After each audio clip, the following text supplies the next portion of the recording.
one of the reasons we want jobs that pay well is so that we can put a roof over our heads and theoretically anyway, buy a house. And we talked to some of those Canadians and others about that issue. Let's give a listen.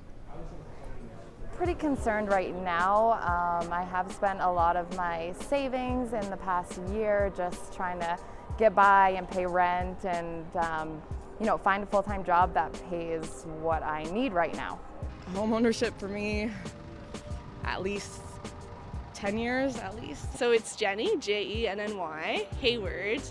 The times are challenging, and I think like choosing where you live, I think being flexible when you're looking in my age demographic is something to really think about, and also think about lifestyle.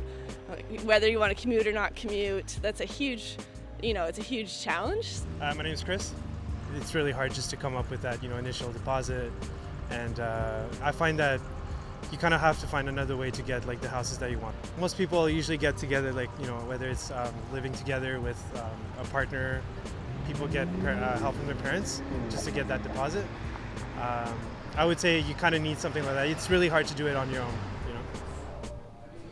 own, When I was a kid, when I was your age, when I was their age, it was daunting to think of finding the money for a down payment and then continuing to buy a house. And so in a sense, things haven't changed. What's your take? Jacqueline, let's start with you this time. Well, I'm curious, how much was the down payment that you needed at that time? Know, yeah. No, but I mean, in terms of percent-wise, like now we have to have, if you don't want to pay for mortgage insurance, you need to cough up 20%.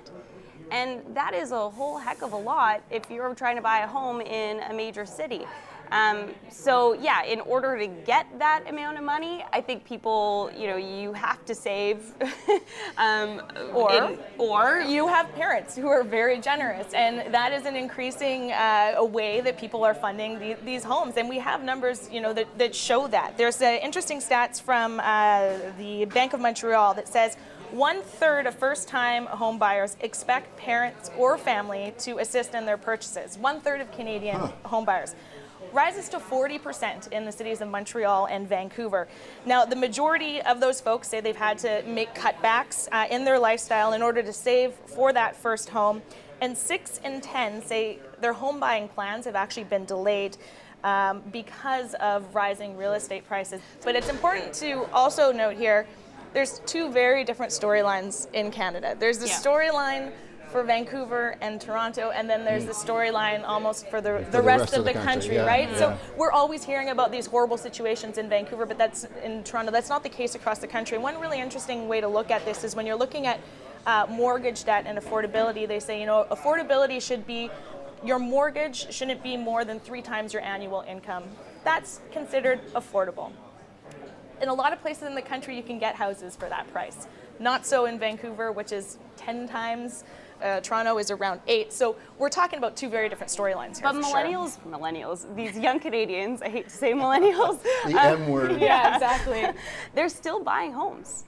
But one of the reasons why is because credit is so easy to get. Yes, they're buying perhaps more than they should be, but it's easy to get that money because mortgage rates are so low. So if you take a look at over, the past 20, 30 years, we're looking at like 1981, it peaked at more than 21%. Shocking for like numbers. A 5-year, an average 5-year fixed rate mortgage. Now, like I locked into my mortgage for 2.54. Like that is such a difference. So yes, house prices were lower in the 80s than they are now, absolutely. But interest rates were so much higher, and it stayed that way for years. And interest rates are low now, but that's now. And right. Who knows where they're going to go. Housing prices can change, interest rates can change. The future, we have no idea what's going to happen. They could add more rules like they had been last year, so who knows?